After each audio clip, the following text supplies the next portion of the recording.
ઉપદેશ કોને અપાય ખબર છે તમને? જેને સ્વીકાર્ય થાય એનો ઉપદેશ અપાય.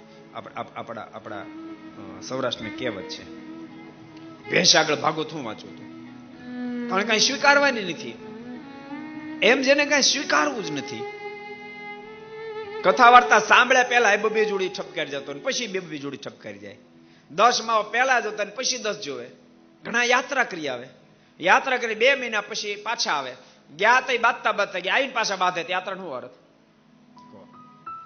તમે યાત્રા કરવા ગયા તો યાત્રાનું ફળ તમને મળવું જોઈએ. યાત્રામાં ગયા પછી યાત્રામાંથી પાછા આવો ને ત્યારે માણસ બદલાઈ ગયેલો દેખાવો જોઈએ. તમને ખબર, ઘણા બધા છોકરાને ભણવા મોકલે અમેરિકા, ઇંગ્લેન્ડ, કેનેડા, 3-4 વર્ષ પછી આવે ને તો બદલાઈ ગયેલો દેખાય. એટલે બદલાઈ ગયેલો મીન્સ એટીકેટ દેખાય. બદલાઈ ગયેલો કે બધો ખરાબ થઈ જાય નહીં માનતા, બધા નથી ખરાબ થઈ જતા. ખરાબ થવાની તો ઇન્ડિયા મતે થઈ જાય છે, પણ બદલાઈ ગયો. એની હાલ ચાલ બોલી ચાલી બધું બદલાઈ ગયું. બોલો, વાતમાં ઈનો હું પહેલી ફેરી ગયો ને તો રાજભાઈ મળ્યા આપણા વર્જિનિયા વાળા.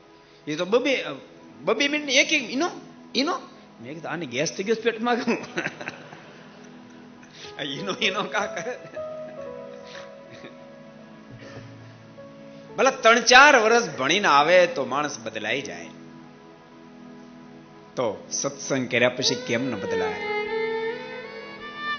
સ્વામી કહે ખરો થઈને સત્સંગ કરે તો અંગ બદલી જાય. એમ સ્વામી એનું અંગ બદલી જાય, પણ ખરો થઈને સત્સંગ કરે તો જીવ આખો બદલી જાય, જીવ બદલી જાય. માટે જેટલા પણ ઘર સભા આપણે બધાને કહું છું, મોક્ષને અર્થે ખરા થઈને સત્સંગનું શ્રવણ કરશો, ઘર સભા સાંભળજો, અંગ બદલી જશે. अगर ये वीडियो आपको पसंद आया हो तो लाइक करें और शेयर करना मत भूलिए. सब्सक्राइब करें सरदार कथा चैनल को और बेल आइकॉन पर क्लिक करना मत भूलिए लेटेस्ट वीडियो सबसे पहले पाने के लिए.